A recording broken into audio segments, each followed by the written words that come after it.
स्वागत है दोस्तों एक और रोमांचक कहानी में जिसमें शामिल है दुनिया का सबसे मशहूर जासूस शर्लक होम्स। आज की कहानी है एक राजमुकुट और उसकी चोरी का रहस्य। एक समृद्ध बैंकर के पास आता है दुनिया का एक अनमोल मुकुट और उसके साथ आती है एक बड़ी जिम्मेदारी। लेकिन एक दिन वो मुकुट चोरी हो जाता है। अब इस राज को सुलझाने का काम शर्लक होम्स और डॉक्टर वॉटसन के हाथों में है। चलिए शुरू करते हैं इस अनोखे रहस्य की यात्रा। वो फरवरी की ठंडी धूप भरी सुबह थी।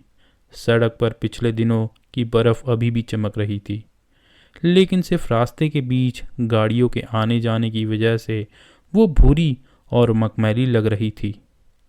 किनारे अभी भी सफ़ेद थे और चलने के रास्ते फिसलने वाले थे, इसीलिए लोग कम नज़र आ रहे थे। तभी मैंने एक अजीब आदमी पर ध्यान दिया। वो 50 के आसपास का होगा, लंबा, भारी और शक्तिशाली चेहरा। कपड़े समझदार और महंगे लग रहे थे। काला फ्रॉक कोट, चमकती टोपी और मोटी ग्रे पतलून। पर उसका व्यवहार बिल्कुल उल्टा था। वो दौड़ते हुए आगे बढ़ रहा था, बीच बीच में छोटे छोटी उछाल मार रहा था, हाथ हिलाता, गर्दन घुमाता और चेहरे पर अजीब सी मुस्कान बनाते हुए किसी परेशान व्यक्ति की तरह लग रहा था। मामला क्या है इसके साथ? मैंने पूछा। वो घर के नंबर देख रहा है। शायद यहाँ आ रहा है, होम्स बोला हाथ मलते हुए। यहाँ? हाँ, मुझे लगता है वो मुझसे सलाह लेने आ रहा है। देखो, यही तो मैंने कहा था। आदमी घुटन और बेचैनी के साथ हमारे दरवाजे तक पहुंचा और घंटी बजाने लगा, जिससे पूरा घर गूंज उठा। कुछ ही देर में वो हमारे कमरे में था, हाथ हिलाते, सांस लेते और आंखों में गम और निराशा लेकर। उसका दर्द देखते ही हमारे चेहरे से हंसी गायब हो गई। होम्स ने उसे कुर्सी पर बिठा दिया और अपने शांत और समझाने वाले अंदाज में उसे बातें करने लगा। तो आप अपनी कहानी सुनाने आए हैं, है ना? होम्स ने कहा। आप थके हुए लग रहे हैं, थोड़ा सांस ले लीजिए, फिर मैं आपकी समस्या को सुलझाने में पूरी मदद करूंगा। वो आदमी कुछ देर तक भारी सांस लेते हुए अपने जज्बात से लड़ता रहा। फिर उसने अपने चेहरे से पसीना पोंछा और कहा, आपको लगता होगा कि मैं पागल हूं, है ना? मैं देख सकता हूं कि आप किसी बड़ी मुसीबत में हैं, होम्स ने शांत स्वर में जवाब दिया। भगवान जाने, इतना बड़ा दुख और बेइज्जती एक साथ। अगर इसका हल ना निकाला गया तो सिर्फ मैं ही नहीं बल्कि देश के कुछ सबसे इज्जतदार लोग भी इसमें फंस सकते हैं। कृपया शांत हो जाइए, होम्स बोला, और मुझे स्पष्ट रूप में बताइए कि आप कौन हैं और क्या हुआ है। मैं अलेक्जेंडर होल्डर हूँ, holder and Stevenson banking firm का सीनियर पार्टनर। आपने मेरा नाम ज़रूर सुना होगा। उस आदमी ने अपना परिचय दिया। अलेक्जेंडर होल्डर का नाम लंदन के सबसे बड़े बैंकर्स में शामिल था। हम पूरे उत्सुक थे कि आखिर क्या बात थी कि इस शिखर पर बैठे व्यक्ति को इतनी बड़ी मुसीबत में ले आई। मैं तुरंत यहाँ आया हूँ क्योंकि ये मामला समय के लिए बहुत महत्वपूर्ण है, होल्डर ने कहा। एक पुलिस इंस्पेक्टर ने मुझे आपकी मदद लेने की सलाह दी है। हमारे बैंक का काम सिर्फ पैसे जमा करने तक सीमित नहीं है, हम लोन्स भी देते हैं, खासकर उन लोगों को जिनके पास असरदार गारंटी हो, जैसे उनकी पेंटिंग, लाइब्रेरी की बुक या आभूषण। कल सुबह एक क्लर्क ने मुझे एक कार्ड दिया और उस पर लिखा नाम देखकर मैं चौंक गया। ये नाम दुनिया भर में मशहूर है, एक ऐसे व्यक्ति का जो देश के सबसे इज्जतदार लोगों में से है। वो व्यक्ति अंदर आया और सीधे बात पर आ गया। उसने कहा, मिस्टर होल्डर, मुझे पता चला है कि आप लोन देते हैं।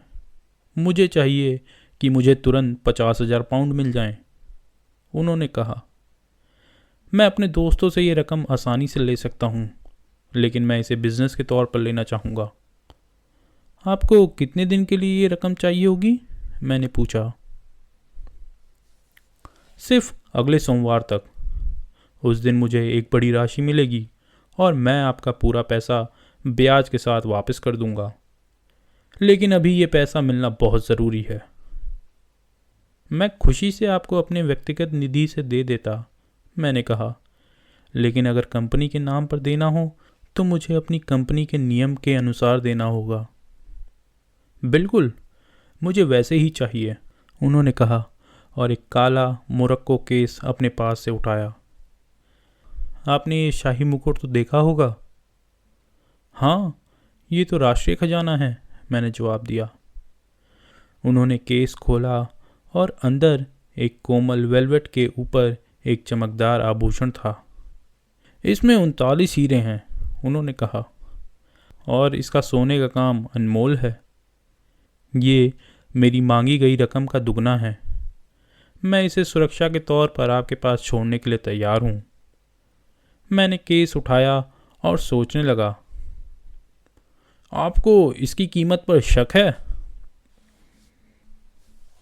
नहीं, मुझे ये संदेह है कि इसे रखना सही होगा या नहीं। आप बिल्कुल निश्चिंत रहिए, सिर्फ 4 दिन का वक्त है। सोमवार को मैं इसे लेने वापस आऊँगा। बस आप इसे संभाल कर रखिएगा। अगर इसे कुछ हुआ तो एक बड़ा घोटाला हो सकता है। ये अनमोल है। मैंने कैशियर को बुलाया और 50,000 पाउंड उन्हें दिलवाए। जब मैं अकेला बचा तो केस को देखकर एक भारी जिम्मेदारी का एहसास हुआ। अगर कुछ गलत हुआ तो बड़ी मुसीबत खड़ी हो सकती थी। फिर भी अब तो रख लिया था, तो मैंने इसे अपने निजी लॉकर में बंद कर दिया और अपना काम शुरू किया। शाम को मुझे लगा कि इतनी कीमती चीज़ को ऑफिस में छोड़ना नादानी होगी। बैंक के सेफ तो पहले भी तोड़ दिए गए हैं, तो मेरा क्यों नहीं? अगर ऐसा होता तो मेरी हालत बहुत ही बुरी होती। मैंने तय किया कि अगले कुछ दिन तक मैं इस केस को हमेशा अपने साथ ले जाऊंगा, ताकि ये मेरी नज़र से दूर ना हो। मैं एक गाड़ी लेकर अपने इस ठीठम वाले घर गया और आभूषण को अपने ड्रेसिंग रूम के टेबल में बंद कर दिया। अब थोड़ा मेरे घर के बारे में, मिस्टर होम्स। घर में 3 नौकर हैं जो कई सालों से मेरे साथ हैं और जिन पर पूरा भरोसा है। एक और है, लूसी, जो सिर्फ कुछ ही महीने पहले मेरे यहाँ काम पर आई है। उसका चरित्र अच्छा है और उसका काम भी, लेकिन वो सुंदर लड़की है। इस वजह से कई लोग उसके आसपास घूमते हैं। ये एक छोटी परेशानी है, लेकिन हम उसे एक अच्छी लड़की मानते हैं। अब मेरा परिवार। मैं एक विदुर हूँ और मेरा एक ही बेटा है, आर्थर, लेकिन वो मेरी उम्मीदों पर खरा नहीं उतर सका। मैं मानता हूँ कि गलती मेरी ही है। लोग कहते हैं मैंने उसे बिगाड़ दिया। जब मेरी पत्नी का देहांत हुआ तब वो मेरी अकेली खुशी थी। मैं उसके चेहरे की मुस्कान मिटा नहीं सकता था। शायद मुझे उसके साथ सख्त होना चाहिए था, लेकिन मेरा मकसद हमेशा अच्छा था। मैंने सोचा था कि वो मेरा व्यापार संभालेगा, लेकिन उसका मन व्यापार में नहीं था। वो बिगड़ गया, बदमाश लोगों का साथी बन गया। उसका दोस्त सर जॉर्ज बर्नवेल उसे बुरी संगत में ले गया। सर जॉर्ज एक समझदार, खूबसूरत और दुनिया देखने वाला आदमी था, लेकिन उसकी मुस्कान के पीछे एक मक्कार इंसान छुपा था। अब सिर्फ मेरी भतीजी की बात करनी है।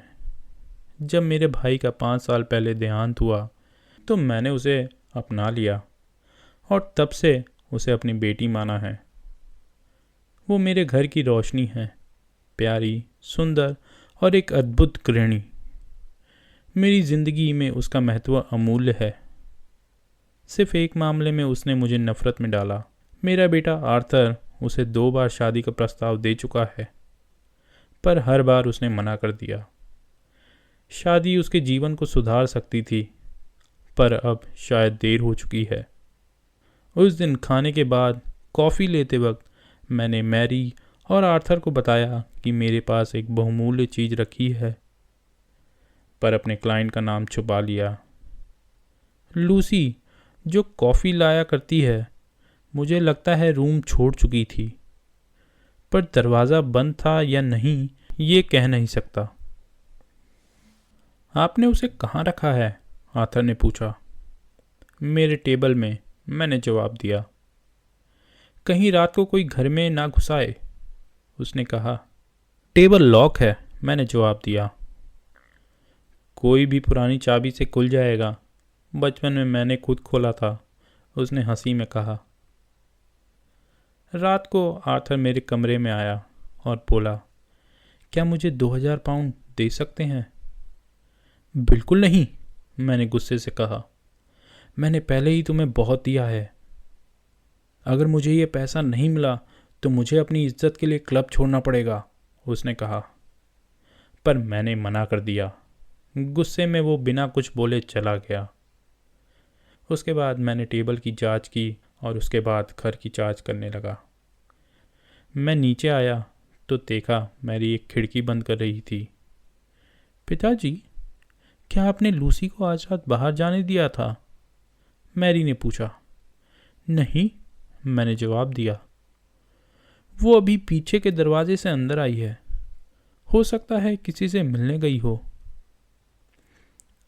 इतना सुनकर मैंने उसे कहा कि वो सुबह लूसी से बात करे। फिर सब जांच करने के बाद मैं अपने कमरे में चला गया और थोड़ी देर में सो गया। रात के 2 बजे मुझे एक आवाज़ ने उठाया।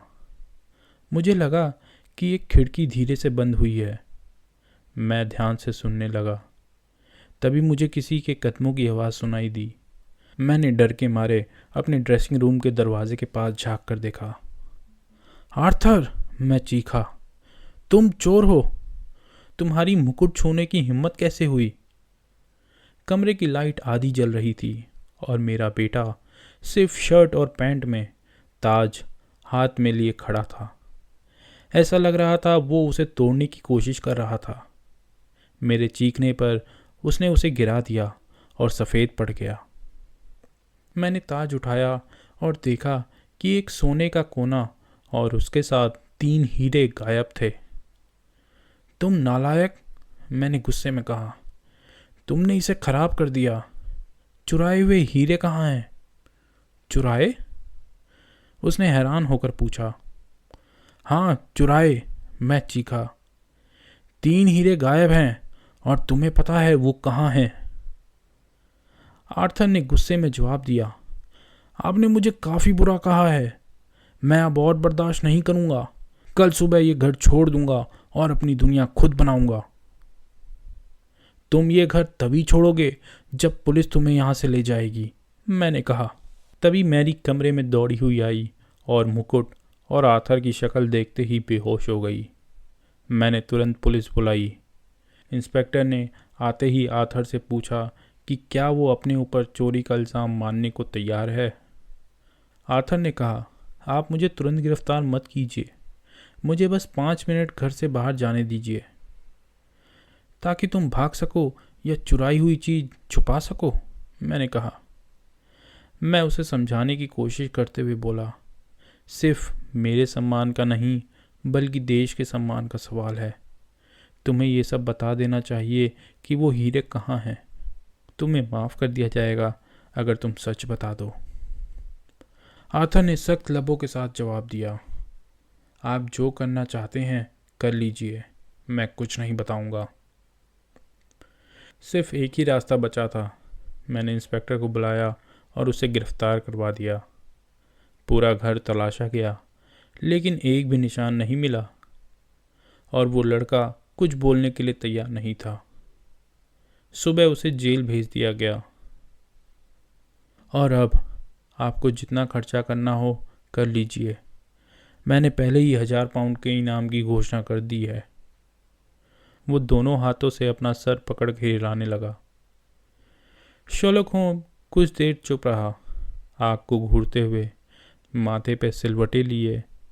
फिर उसने पूछा, आपके घर पर ज़्यादा लोग आते हैं? बस मेरा साथी और उसका परिवार, और कभी कभी आर्थर के दोस्त सर जॉर्ज बेनवेल कुछ दिनों से बार बार आ रहा है और कोई नहीं। आप लोग सोसाइटी में ज़्यादा घूमते फिरते हैं? आर्थर जाता है, मैं और मैरी घर पर ही रहते हैं। हमें सोसाइटी का शौक नहीं। एक जवान लड़की के लिए अजीब है। वो शांत स्वभाव की है। वैसे भी वो इतनी जवान नहीं है, वो 26 की है। आपको अपने बेटे की गलती पर कोई शक है? शक कैसे हो? मैंने अपनी आंखों से उसके हाथों में मुकुट देखा था। मैं इसे पूरा सबूत नहीं मानता। बाकी मुकुट का क्या हाल था? वो मुड़ा था। तो क्या लगता है वो उसे सीधा करने की कोशिश कर रहा था? भगवान आपका भला करे। आप हमारी मदद करने की कोशिश कर रहे हैं, पर यह बहुत बड़ी मुश्किल है। वो वहाँ था ही क्यों? अगर वो बेगुनाह होता तो बता क्यों नहीं दिया? बिल्कुल, और अगर वो दोषी होता तो कोई झूठी कहानी जरूर बनाता। उसका चुप रहना दोनों तरफ का केस बनाता है। बहुत अजीब बात है इस केस में। वो आवाज़ जिसने आपको जगाया, उसका पुलिस ने क्या सोचा? उनका कहना था कि आर्थर अपने बेडरूम का दरवाज़ा बंद कर रहा होगा। ये तो नामुमकिन लगता है। जो चोरी करने आया होगा वो इतनी जोर से दरवाज़ा कैसे बंद करेगा? और हीरे गायब होने पर क्या कहा? पुलिस फर्नीचर और घर की जांच कर रही है। अभी तक उन्हें कुछ नहीं मिला।